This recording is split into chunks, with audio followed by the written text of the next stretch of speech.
Episode 16 क्या हालचाल, सब बढ़िया। तो पिछले एपिसोड में आपने देखा कि जो हमारे मास्टर याओ लाओ के गुरु याओ कांग जी थे ना, वो इस दुनिया से हमेशा हमेशा के लिए गायब हो जाते हैं। लेकिन गायब होने से पहले वो हमारे मास्टर से कहकर जाते हैं कि तुम इस दुनिया के सबसे बेस्ट एल्पिनिस्ट बनोगे और अब आगे। अब एपिसोड की शुरुआत होती है और हमें हमारे मास्टर को बताया जाता है जो कि हु जियू बोला जाए तो फॉक्स प्रिंसेस को लेकर एक सिटी में आ जाते हैं। अब पलक झपकते कुछ दिन गुजर जाते हैं और हमारे मास्टर याओ लाओ लगातार सफर करते रहते हैं और एक सिटी में पहुंच जाते हैं और एक सिटी का नाम होता है वुजोंग सिटी। हालांकि इस बीच में जो फॉक्स प्रिंसेस थी ना, वो कोई भी दुकान में चली जाती थी और वहां से खाने पीने की चीजें ले आती थी। हालांकि पर बाद में हमारे मास्टर को इसका बिल पे करना पड़ता था। हमारे मास्टर याओ लाओ फॉक्स प्रिंसेस को समझाते भी हैं कि देखो ऐसा मत करो, हमारे पास ज्यादा पैसे नहीं है। और तो और अब मास्टर याओ लाओ ने जो गोलियां बनाकर बेची थी ना, उनके दाम भी बहुत ही ज्यादा कम हो गए थे। बोला जाए तो पैसे भी नहीं थे और जितने पैसे थे ना वो हु जियू के खाने पीने में ही चले जाते थे। अब इसके बाद हमें एक सिटी को बताया जाता है जहाँ पर मास्टर याओ लाओ आ जाते हैं और इस सिटी का नाम होता है वुलोंग सिटी। हालांकि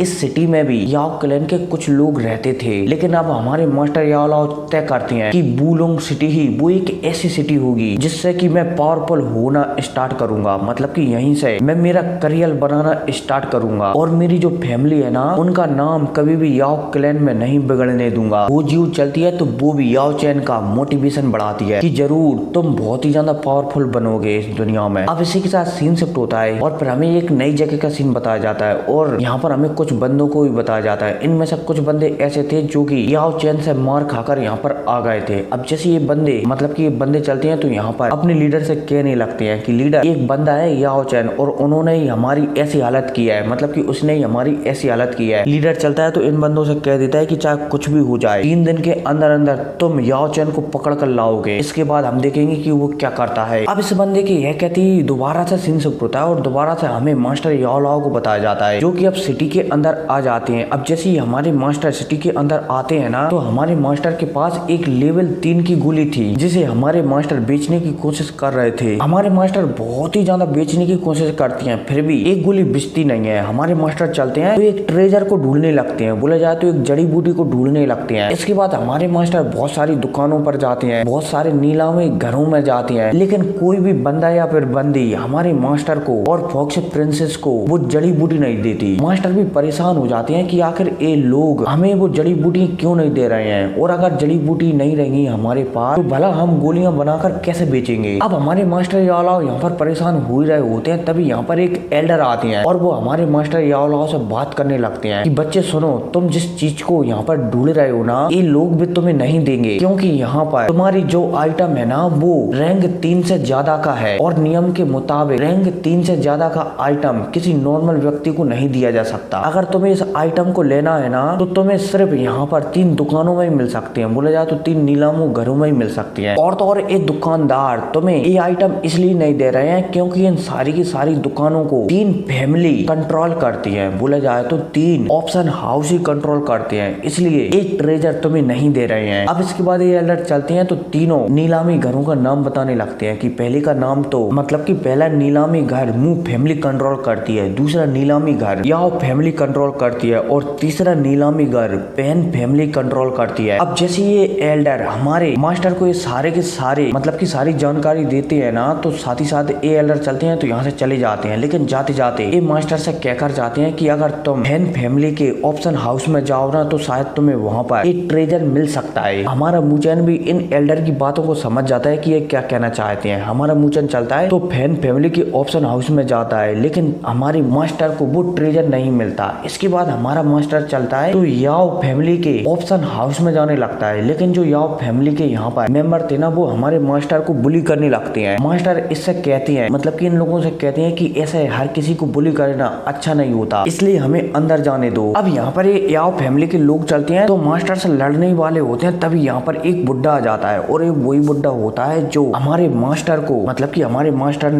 से सारी बातें कही थी कि यहाँ पर ऐसे ऐसे नियम है। और ये बुड्ढा चलता है तो हमारे मास्टर को याओ फैमिली के लोगों से बचा लेता है बुली करने से। अब जैसे यहाँ पर ये बुड्ढा आता है ना तो आस-पास में यहाँ पर जितनी भी एल्डर वगैरह थे ना वो प्रणाम वगैरह करने लगते हैं इस बुड्ढे को। हमारे मास्टर भी समझ जाते हैं कि शायद ये बुड्ढा बहुत ही ज्यादा सम्मान वाला है और ये बुड्ढा और कोई नहीं बल्कि मू फैमिली का मू शेंग होते हैं। अब यहाँ पर इनके बीच थोड़ी बहुत और बातें होती हैं और मास्टर याओ लाओ चलते हैं तो फैन फैमिली फैमिली के एक ऑप्शन हाउस में पहुंच जाते हैं। अब जैसे ही मास्टर याओलाओ यहाँ पर पहुंचते हैं ना, तो यहाँ पर मतलब कि बाहर एक आदमी बैठा रहता था। ये आदमी चलता है तो मास्टर से पूछने लगता है कि तुम यहाँ पर क्या बेचने के लिए आए हो। मास्टर याओलाओ इस आदमी को बताने लगते हैं कि मुझे एक गोली बेचना है। अब जैसे ये बंदा मास्टर की बात सुनता है ना, तो ये अंदर वाले मतलब कि इस बंदे से जो भी बड़ा पोजीशन होगा ना जिस बंदे के पास, उस बंदे के पास ले जाता है। अब जैसे ही मास्टर याओलाओ इस बंदे के सामने आते हैं ना, तो ये बंदा बहुत ही ज्यादा चालाक था। ये पलक झपकते ही हमारे मास्टर को देखते ही पहचान लेता है और अपना हाथ हिलाता है, और हाथ हिलाते ही मास्टर के पास जितनी भी औषधियां गोलियां थी ना, वो सारी की सारी इस बंदे के हाथ में चली जाती है। अब जैसे ये बंदा मास्टर याओलाओ की इन गोलियों को देखता है ना, तो ये हैरान हो जाता है कि लेवल 3 से भी ज्यादा पावरफुल गोलियां भला तुम्हारे पास कैसे हो सकती हैं, और वो भी फ्लेम वाली गोलियां। कभी नहीं, ऐसा लगता है कि तुम चोरी कर कर लाए हो, इन्हें पकड़ लो। अब जैसे ये बुड्ढा यहाँ पर मास्टर याओलाओ से ये कहता है ना, तो आस पीस में इस बुड्ढे का आदेश सुनकर मास्टर याओलाओ को पकड़ने के लिए लोग आने लगते हैं। मास्टर याओलाओ चलते हैं तो अपनी वो फ्लेम को निकालते हैं और इनसे लड़ने के लिए तैयार हो जाते हैं। और यहीं पास में जो फॉक्स प्रिंसेस थी ना, वो भी इस बुड्ढे से गुस्सा हो जाती है कि अबे बुड्ढे तू क्या कर रहा है, तू हमारे साथ बदतमीजी कर रहा है। और भाई साहब यह कहती है, अब यहाँ पर हुजू चलती है तो वो दोबारा से फॉक्स प्रिंसेस में बदल जाती है, बोला जाए तो फॉक्स में बदल जाती है। अब जैसे ही हुजू फॉक्स में बदलती है ना, तो ये बुड्ढा जिसने हमारे मास्टर की गोली छीनी थी वो हैरान हो जाता है कि ये तो ये प्रिंसेस मतलब कि फॉक्स है। अब जैसे ही फॉक्स प्रिंसेस इस बुड्ढे की बात सुनती है ना, तो ये और भी ज्यादा गुस्सा हो जाती है कि क्या बकवास कर रहे हो, मैं फॉक्स नहीं हूँ, मैं प्रिंसेस, मेरा नाम प्रिंसेस है। अब जैसे ही फॉक्स प्रिंसेस इस बुड्ढे से कहती है ना, इतने में हमें मास्टर याओलाओ को बताया जाता है, जो कि इस बुड्ढे से कहने लगते हैं कि ऐसा लगता है कि तुम हमें चेक करना चाहते थे कि हमारे पास कितनी पावर है। ये बुड्ढा चलता है तो ये भी हैरान हो जाता है कि इस लड़के को इतनी जल्दी कैसे पता चल गया। मास्टर याओलाओ चलते हैं तो इस बुड्ढे से कहने लगते हैं कि जब तुम अपने साथियों से हम पर हमला करने के लिए कह रहे थे, तो ये सारे के सारे साथी, आस पास के साथी हम पर हमला तो कर रहे थे, लेकिन अपनी शक्तियों का उपयोग नहीं कर रहे थे, बोला जाए तो दूकी का उपयोग नहीं कर रहे थे। इसलिए मेरे ख्याल से तुम हमें यहाँ पर चेक कर रहे थे कि हमारे पास कितनी शक्तियां हैं, कैसा दिमाग है। अब मास्टर याओलाओ की ऐसी बातें सुनकर ये बुड्ढा भी समझ जाता है कि ये लड़का शायद समझ चुका है। इसलिए यहाँ पर ये बुड्ढा चलता है तो यहाँ पर हमारे मास्टर याओलाओ से कहने लगता है कि हमारे फैन क्लैन के लीडर आपसे मिलना चाहते हैं। हमारा मास्टर चलता है तो यहाँ पर इस बुड्ढे से कह देता है कि ठीक है, मुझे उनसे मिलवाओ। अब यह कहती है बुड्ढा चलता है तो मास्टर याओलाओ और फॉक्स प्रिंसेस को लेकर एक रूम के अंदर चला जाता है, और इस रूम में पहले से ही एक आदमी, बोला जाए तो एक बुड्ढा बैठा हुआ होता है, और इस बुड्ढे का नाम होता है फैन जियान। अब जैसे ही यहाँ पर हमारे मास्टर याओलाओ आते हैं ना, तो फैन जियान चलता है तो हमारे मास्टर याओलाओ से बात करने लगता है। हमारे मास्टर की हर एक खबर फैन जियान को थी। फैन जियान चलता है तो यहाँ पर मास्टर की एक एक बात का वर्णन कर देता है कि तुम्हें याओ क्लैन से भगा दिया गया है, ये तुम्हारे साथ जो फॉक्स प्रिंसेस है ना, और तुम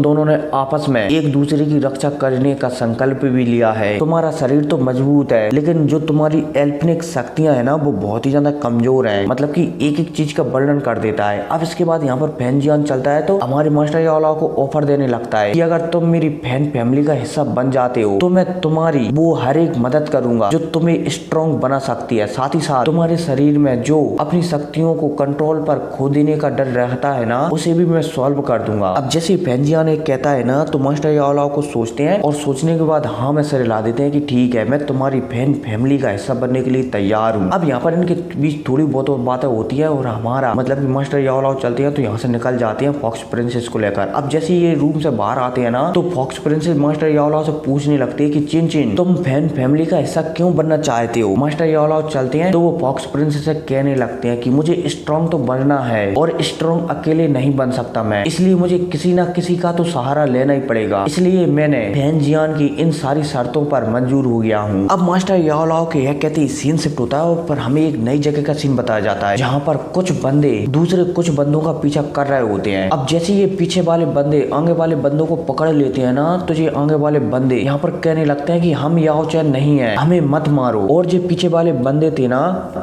जे एक गैंग के बंदे थे, और इस गैंग का नाम था जीसा गैंग। और इस जीसा गैंग के बंदों ने हमारे मास्टर याओलाओ को परेशान किया था, इसलिए मास्टर याओलाओ ने जीसा गैंग के कुछ बंदों को धो दिया था। इसलिए जीसा गैंग के बंदे मास्टर याओलाओ को हर जगह ढूंढ रहे हैं कि वो बच्चा कहाँ पर है। और फिर क्या कहाँ के साथ ये एपिसोड खत्म हो जाता है। और हाँ, चैनल को सब्सक्राइब कर दो, ठीक है, क्योंकि अब फैन जुंजे बहुत ही जल्दी आने वाले हैं, क्योंकि हमारा जियान सॉरी हमारे मास्टर फैन जुंजे के फादर से तो मिल चुके हैं, अब फैन जुंजे से और मिलना है, तो बहुत ही जल्द हमारे मास्टर याओलाओ उनसे मिलेंगे। तो मिलते हैं अगली वीडियो में, टेक केयर।